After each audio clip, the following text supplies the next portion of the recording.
संबंधित के पास पहुंचाएंगे जो आप लोगों की समस्या सुनेंगे। Thank you. साथियों,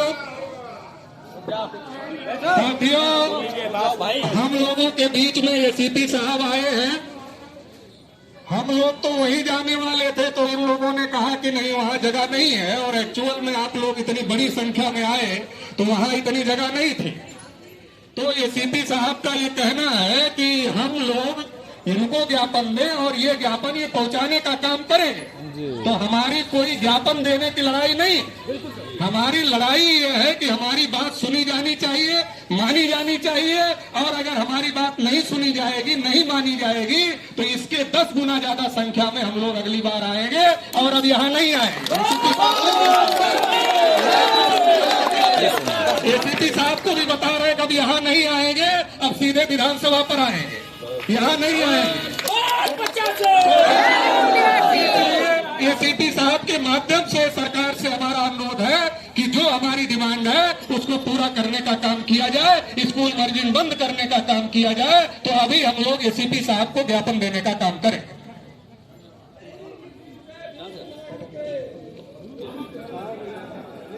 फोटो खींचो, फोटो खींचिए। अरे भाई आगे क्यों बढ़ रहे हो? जहाँ जो खड़े हो वहीं खड़े रहो। हम लोग जो ज्ञापन दे रहे हैं, बैठे लोग शांति से सुन लीजिए।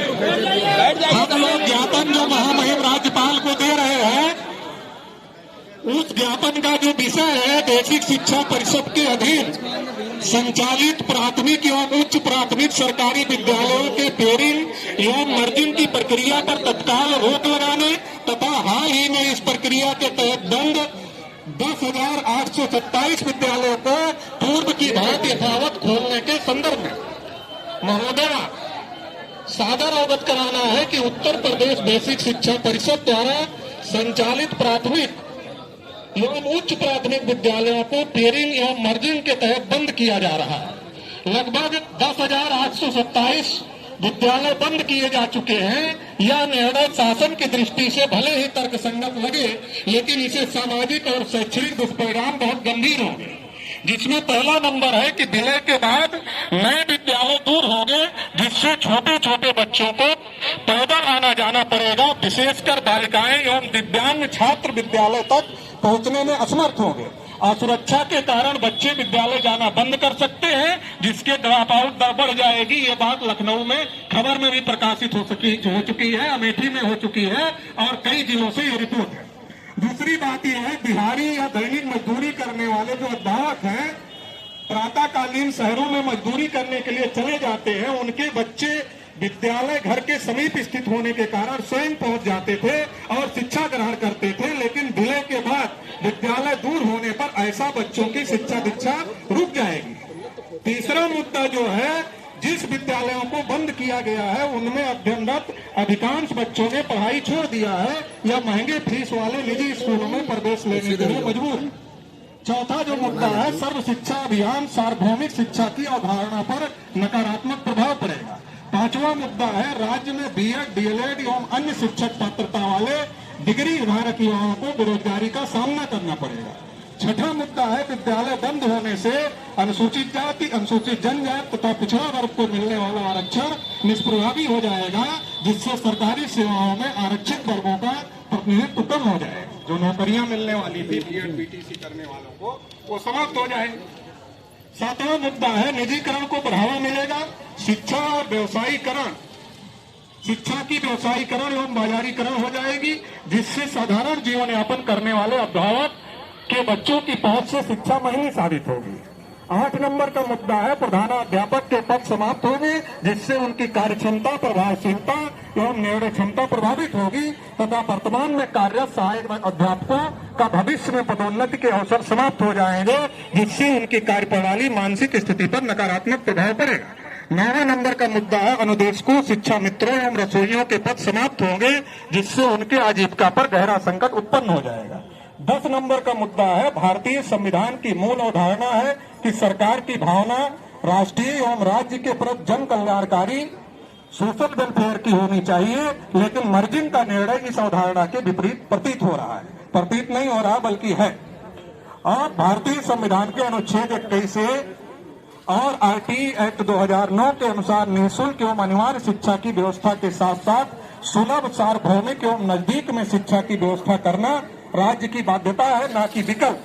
मतलब भारत एक कल्याणकारी राज्य है तो उसको घाटा नफा नुकसान नहीं देखना चाहिए, उसको व्यवस्था करना चाहिए सबकी शिक्षा के।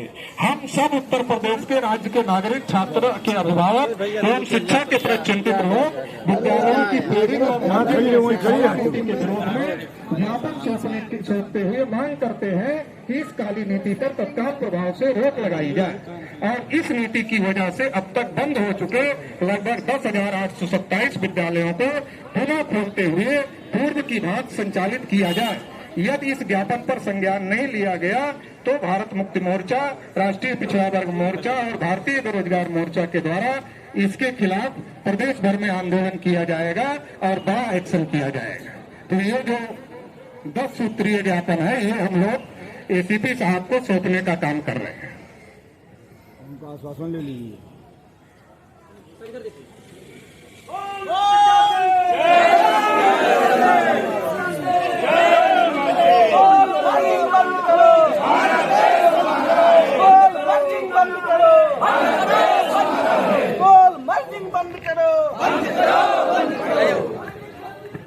साथियों सुन लीजिए साथियों, अभी आज आप लोग इतनी बड़ी संख्या में हम लोगों के आह्वान पर आए, इसके लिए आप सभी को पुनः धन्यवाद देते हैं। और आपकी संख्या को देखकर ये लोग इतना घबरा गई सरकार कि सरकार ने हम लोगों को अनुरोध किया कि आप लोग वहाँ छोटे ग्राउंड में नहीं जाइए, वहाँ इसलिए हम लोगों को बड़ा ग्राउंड दिया यहाँ। तो ये लोग डरे हुए हैं, अभी फिर इनको डर लग रहा है बाहर निकलेंगे तो कहीं निदेशालय न चले जाए, बाहर निकलेंगे तो निदेशालय न चले जाए। आप लोगों का जोश और जज्बा देखकर ये लोग डरे हुए हैं, तो इसलिए इनका डर और ज्यादा हम लोग बढ़ाना नहीं चाहते हैं, क्योंकि हम पुलिस वालों का डर बढ़ाने के लिए नहीं आए हैं, हम तो सरकार का डर बढ़ाने के लिए आए हैं। और आप जितनी बड़ी संख्या में आए हैं ये देखकर सरकार का डर बढ़ गया है, ये देखकर सरकार का डर बढ़ गया है। तो अगली बार अगर ये बात नहीं मानी गई तो फिर सरकार जहां से चलती है फिर वही चले जाएंगे।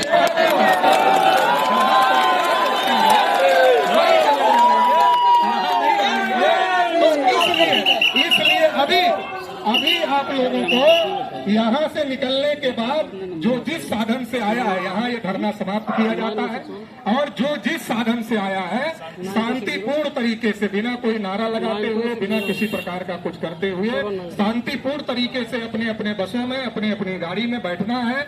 और जो लोग ट्रेन बस से आए हैं वो शांतिपूर्ण तरीके से बस स्टेशन या रेलवे स्टेशन जाएंगे और शांतिपूर्ण तरीके से अपने घर जाएंगे और गांव-गांव जाकर इस बात का प्रचार प्रसार करेंगे कि सरकार हम लोगों के आंदोलन से डर गई है और अगर अब की नहीं मानेगी तो इसका 10 गुना लोगों को लेकर फिर से चलना है और जहां से सरकार चलती है वहां चलना है। ये बात गांव-गांव यहां से जाने के बाद आप लोगों को समझाना है और शांतिपूर्ण तरीके से जाना है। पुनः आप लोग इतनी बड़ी संख्या में आए, इसके लिए आप सभी को आभार और शांतिपूर्ण तरीके से आप लोग यहाँ से जाएं। धरना यहीं पर समाप्त किया जाता है। बहुत बहुत आभार, धन्यवाद।